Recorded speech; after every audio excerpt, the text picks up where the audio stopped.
there's going to be so many female buddy movies and road pictures or whatever, and there really weren't anymore. And then the next movie I made was League of Their Own, where people said, well, now we proved beyond a doubt that women's sports movies can be very successful.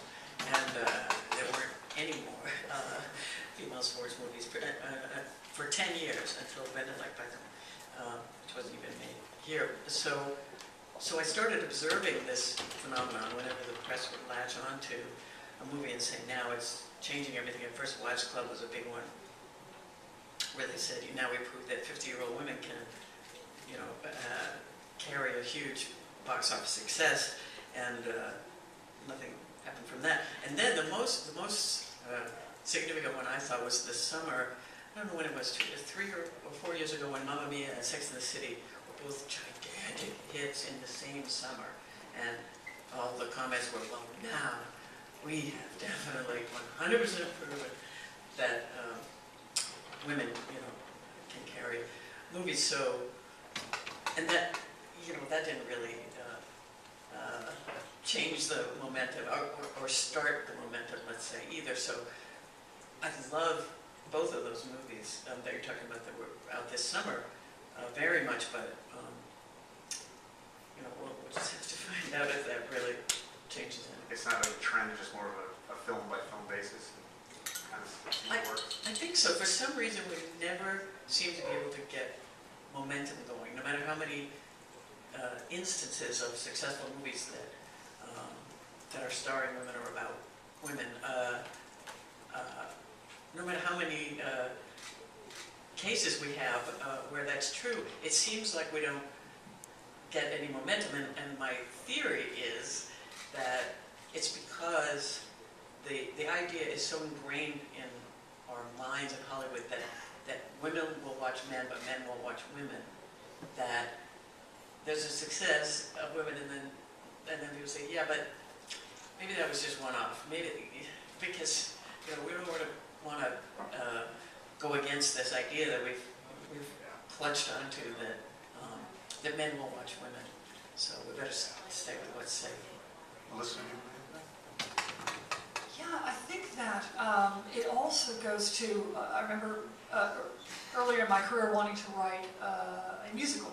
And at the time, I think they had a sort of a hot run of things toward the end of the 80s. And then Newsies came out and bombed. So for while musicals were happening, it was like, oh, everybody wants to see musicals. And then a bad one comes out and says, oh, musicals are dead. And it's like, well, it's not that musicals are dead, it's that was not a good movie. And so there's a lot of discussion about, well, no one wants to see a female superhero, with Catwoman bombed and Elektra bombed. Well, maybe those just weren't particularly great movies. It's always, that's why the fluke thing happens. So I get the question a lot, why is there this sudden, interest in vampires? Well, there's always an interest in vampires if there's a story being told that you want to see. So I think it harkens back, it goes actually further back to the studios who have to be developing stories and creating stories and franchises with that in mind to begin with. It's not, you can't track the marketing of this and say people want to see women or people don't want to see women. It's people want to see good stories. They want to be entertained, and women can entertain, and women want to be entertained every bit as much as everyone else, but there's less, I think, of a courage to actually take the risk. John, I would add, how much are audiences to blame for what we see or what we don't see? I mean, films that do well, whether they're good or bad, they do well for a certain reason. If it does well, then the studio will keep doing those kind of movies. But films that maybe that are smaller, that don't do well, they don't go see it. Are we ourselves to blame for what we get out there? Well, as someone who represents the cinema business, I'll never blame the audience for anything. But women are a very important part of our patronage. In 2009, we sold 57% of our tickets to women. In 2010, it was 50%. I think the difference is just based on the movies that year. And what Geena and Melissa are saying are absolutely true. People want to see good movies. And they want to see good movies with men and women or dogs or horses, doesn't matter, as long as they're good movies. But I think we could do even better with women on ticket sales if there were more women involved in our projects. I mean, if you look at the numbers 30% of the speaking roles in movies go to women. 9% of the directors in this town are women. Look at our business. We have top 10 cinema companies in the country. 2 of them are run by women. But look at the film buyers, the people that actually make the decisions about movies coming to our cinemas. None of our top film buyers are women.